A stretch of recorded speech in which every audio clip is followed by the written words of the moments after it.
All right, good morning, sixth grade social studies students. I'm so sorry I'm not able to be there today. Um, if I'm ever out, I will always try to do a YouTube lesson if possible. So today you will be listening to our lesson on the computer. I'm going to allow this to be our virtual student lesson as well. So if you're a virtual student, hello, nice to see you. If you're an in-person student, do an awesome job for my sub. Um, be cooperative, listen quickly, um, all of that. Okay. So today we're going to be talking about the Constitution. Remember, we're doing some review lessons from fifth grade that we kind of missed or need to touch on so that we're ready for our sixth grade um, curriculum. Okay. All right. So today, the Constitution is what we're studying, and then you'll have a worksheet on the Bill of Rights to work on. Okay, so uh, why are we touching on the Constitution? Okay, why is that what we are working on? Well, the Constitution is our founding document for how our government runs. So sometimes when you see things on the news or whatever, and you're thinking, okay, why is our government the way it is? Well, the foundation, the structure, think about if you are building a house, okay, the bones of the house um, is our Constitution. It tells us how our government, the basics of how our government is supposed to operate. And our Constitution, okay, came about in 1787, and there's some reasons why. So let's go ahead and get started on our notes. Okay. And as we go through the notes, I want you to think about why is it important for us to know how our American government operates. All right. Why is it important? So as you'll see in the notes, that there's a highlighted part that's missing on your page. So your sub will pause this video whenever I say it or whenever you guys need it to pause it so you can take notes. Okay. So you can see all the spots where you're missing words. So we have three branches of the government, is what we call the executive branch right here. So the first person we think of is the president in the White House. Okay. And we have our legislative body, that's Congress, our senators, okay, and our representatives. So they make laws, all right. Our executive branch, the president, police officers, and such, they enforce the law. So they make sure that people obey the law, okay. And then our last branch is the judicial branch. Our judicial branch interprets the laws. So they look at whether a law is constitutional. You'll hear that word. Okay, does it fit in line with our Constitution? Or is this a law we could throw out and it does not reflect our Constitution? Okay, so they decide whether a law fits in with our Constitution. So this is important that we have three branches, and sometimes people think the president is like the most powerful. They're supposed to be relatively equal in power. Okay, this is just the guy or girl in the future, yay, whose face kind of shows up a lot. We don't always see a lot about these people, but they have something called checks and balances because we want to balance the power among the three branches of government. So we don't want any one branch to be too powerful. Okay. And that helps to make sure that we don't have a concentration of power. We don't want anything like England and King George, okay, happening again. So that's why our Constitution created three branches and checks and balances to make sure that no one branch can be too powerful. So you can go ahead and pause the video if you need to. I'm just going to let your sub choose when to pause it. Okay, next.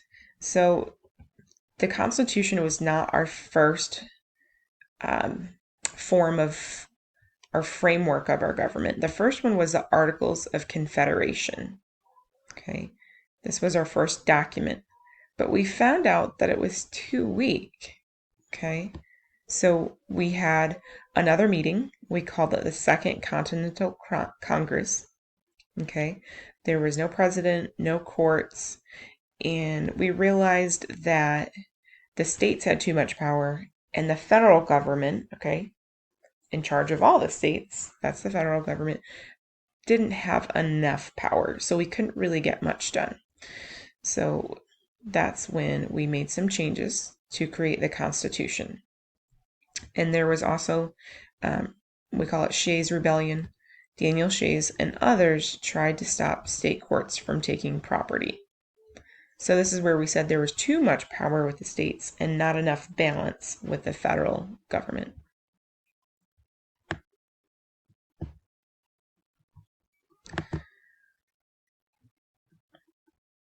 All right, so in 1787, we got our new government when they had the Constitutional Convention. It took months to write the Constitution. And like we said, they separated power into 3 parts or branches.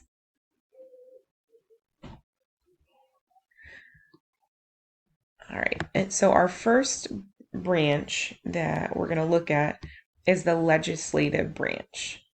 And like we said, they make laws. So they have to consider what's in the Constitution. What does the Constitution give them? The freedom, the legal right to make a law. Okay, so we have Congress. It's called a bicameral house. Bicameral, bi means 2. So we have a house with 2 parts. All right, we have the Senate, where every state elects 2 senators. So then we have how many senators? If we have 50 states, 100, right? And then we have the House of Representatives. They represent a portion of the population. Okay, so depending on how many people live in your state, you get more representatives if more people live in your state, or you get less representatives if less people live in your state. And I'm going to put this as a plug for the Electoral College. Right here, instead of when we vote this fall, instead of every vote counting as one vote, when we vote in our state, our representatives, okay, they count for our state. So if a bunch of people vote for candidate A and candidate A wins in that state, then that means our representative will have so many votes that will contribute towards that candidate. Okay, so some people say, well, whoever gets the most votes should win. Well, that if we did that, that would mean that New York, LA, Chicago would be in power, in control of deciding who is the president for every other place, right? Because they have the most people. So that's why it's important that we use the Electoral College or have representatives for our states that will count for what our state, what our part of the country supports as far as candidates. Okay, let's move on. So next we have the executive branch. All right, the executive branch executes or carries out laws. Okay, so sometimes this is in Article 2. Okay, all of this is in the Constitution. So we didn't make this up after. This is in the Constitution. And you'll see on this one, it says Article 1. That's the first section of the Constitution. Section 2, Article 2, talks about the powers of the president, or the executive branch, I should say. So the head of the executive branch is the president. The president can veto or reject a bill. So this is our checks and balances. Okay. We don't want Congress to have too much power when they make a law, so he can reject the bill to balance that out, he or she. He or she will do a State of the Union speech, so tell us how our country's doing, what changes, what positive things have happened. He also chooses a cabinet, or I keep saying he, but he or she chooses a cabinet, and those are people who advise them and help them to make decisions for the country.